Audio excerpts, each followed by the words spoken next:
Good morning everyone student. बच्चों, हमारा MA द्वितीय सेमेस्टर में सोशल डेमोग्राफी सामाजिक जनसांख्यिकी के अंतर्गत माल्थस का जनसंख्या सिद्धांत आपके पाठ्यक्रम में है। तो आज हम चर्चा करेंगे कि माल्थस का जनसंख्या सिद्धांत क्या है। आइए हम जानेंगे माल्थस का जनसंख्या सिद्धांत।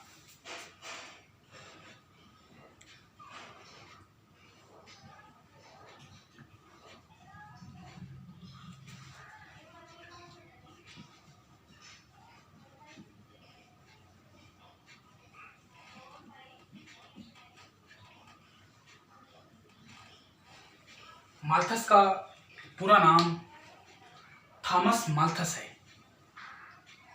माल्थस इंग्लैंड के प्रख्यात अर्थशास्त्री और जनसंख्याविद रहे हैं।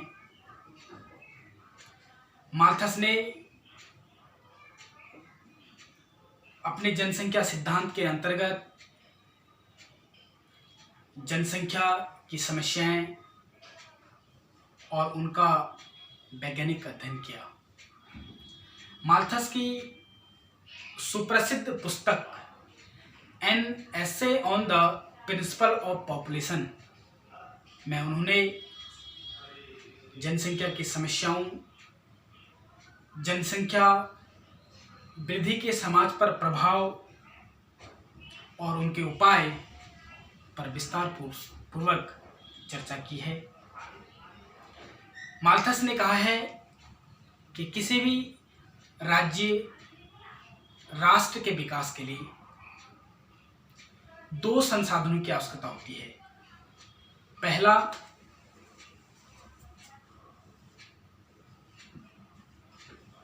प्राकृतिक संसाधन,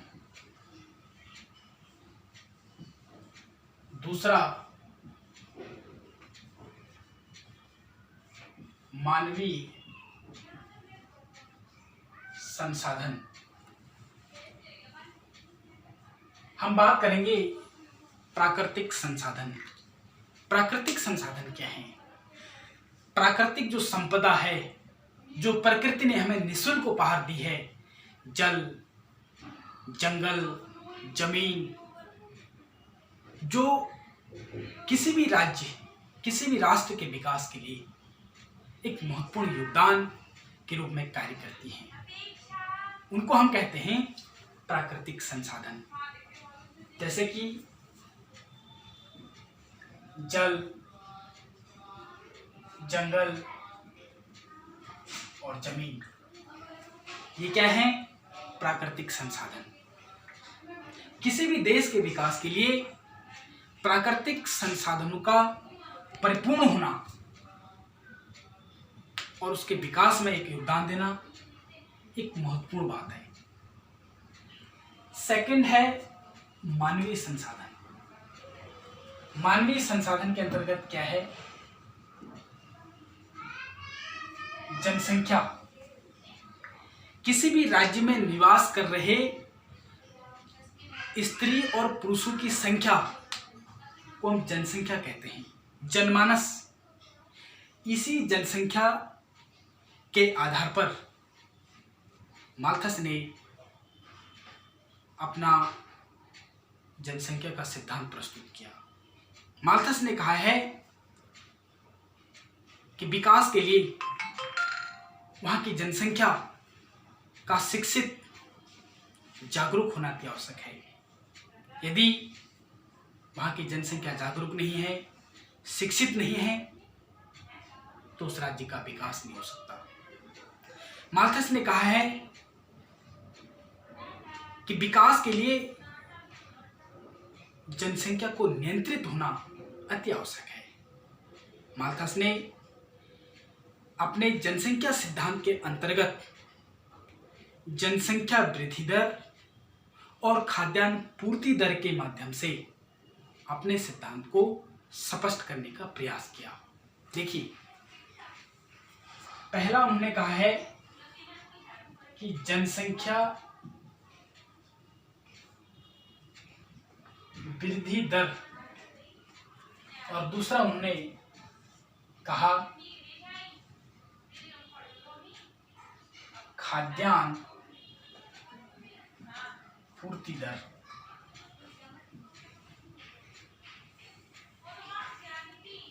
अब जनसंख्या वृद्धि दर क्या है और खाद्यान्न पूर्ति दर क्या है? पहले हम बात करेंगे जनसंख्या वृद्धि दर। माल्थस ने कहा है कि यदि किसी राज्य की जनसंख्या लगातार बढ़ती रहती है और वह जनसंख्या जो है गुणोत्तर विधि या ज्यामिति विधि, गुणोत्तर विधि या इसको हम ज्यामिति विधि भी कह सकते हैं। अब गुणोत्तर और ज्यामिति विधि क्या है?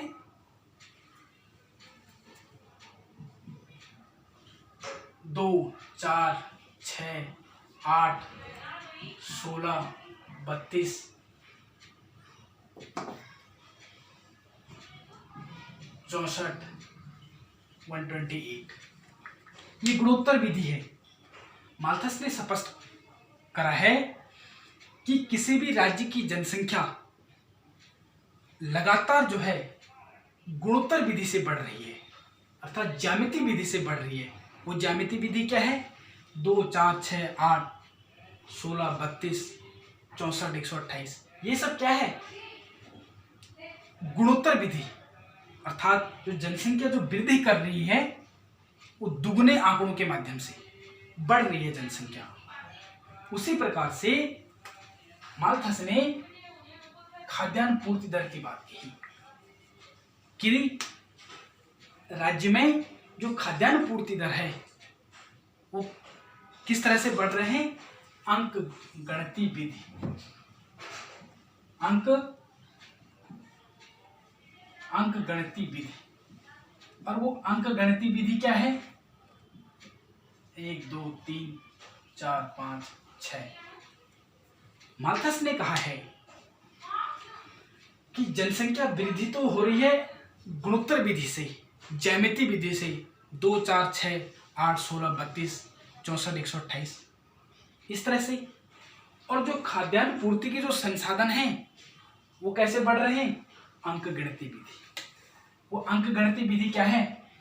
1, 2, 3, 4, 5, 6, 7, 8, 9, 10। तो क्या है? इन दोनों में क्या है? असमानता, असमानता है।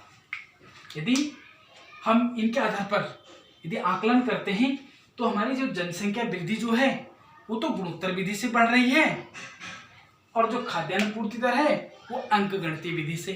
तो इन दोनों में क्या है? इन दोनों का यदि हम आकलन करते हैं तो इनमें क्या पाया जाता है? असमानता, अर्थात ये समान नहीं।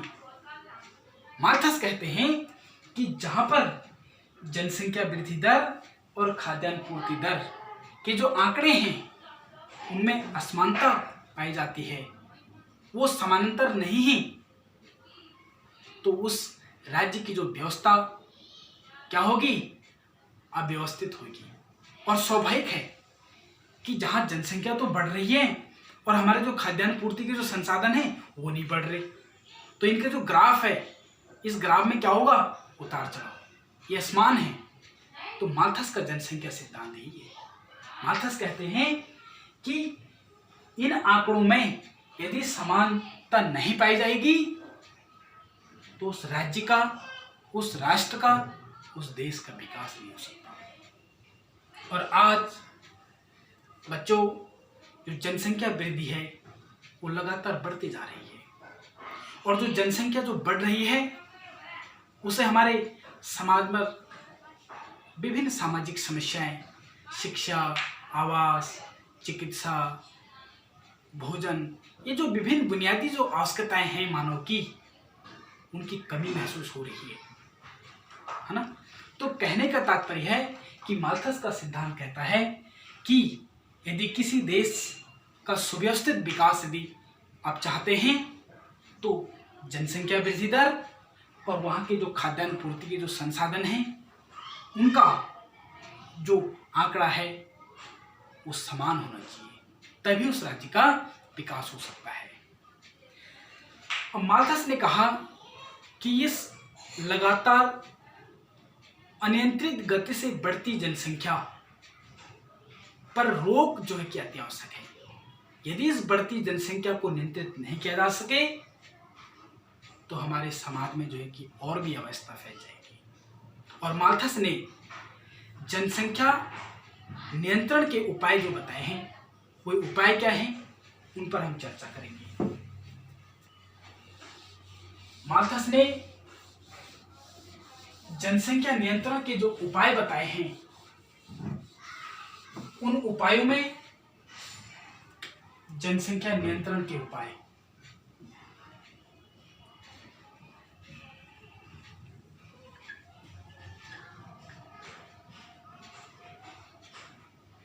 क्या बताए हैं?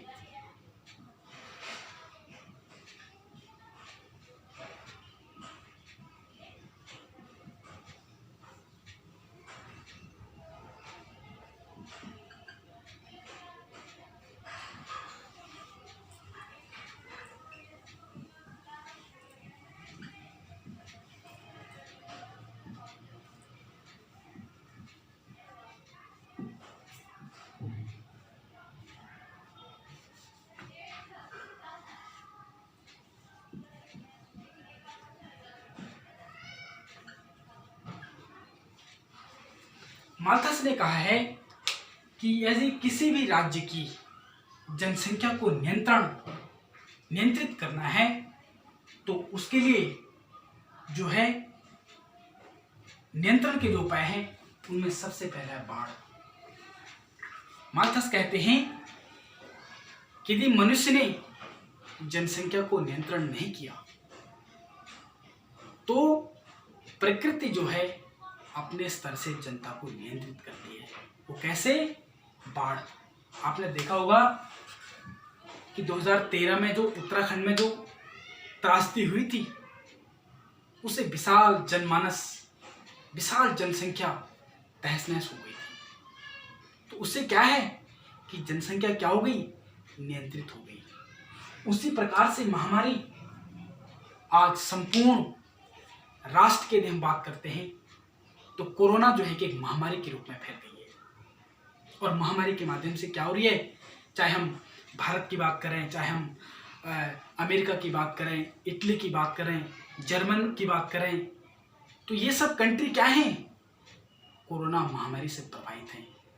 और यहाँ जो है कि बहुत सारे जनमानस को क्षति हुई है, हानि हुई है।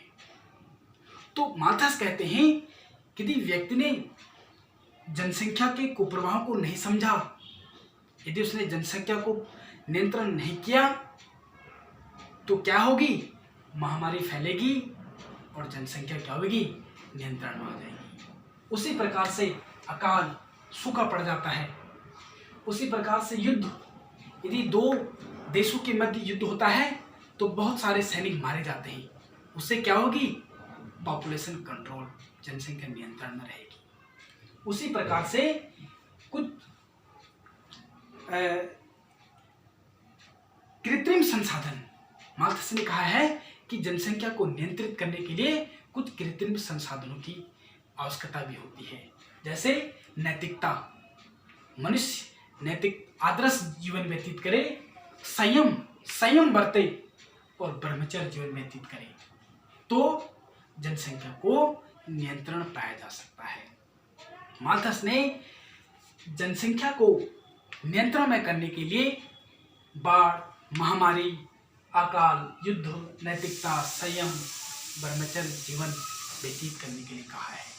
तभी जनसंख्या पर नियंत्रण पाया जा सकता है और उस राज्य का, उस देश का, उस राष्ट्र का विकास हो सकता है। अब देखिए, माल्थस का जो जनसंख्या का जो सिद्धांत है उसकी जो विभिन्न जनसंख्याविद रहे हैं, अर्थशास्त्री रहे हैं, समाजशास्त्री रहे हैं, जैसे मार्शल, गाडगिल, ये जो विभिन्न अर्थशास्त्री रहे हैं उन्होंने माल्थस के सिद्धांत की आलोचना भी की है। माल्थस के सिद्धांत की क्या की है? आलोचना भी की है। वो आलोचना क्या है कि वे कहते हैं कि माल्थस का जो जनसंख्या सिद्धांत क्या है, वो अपरिपक्व है, परिपूर्ण नहीं है।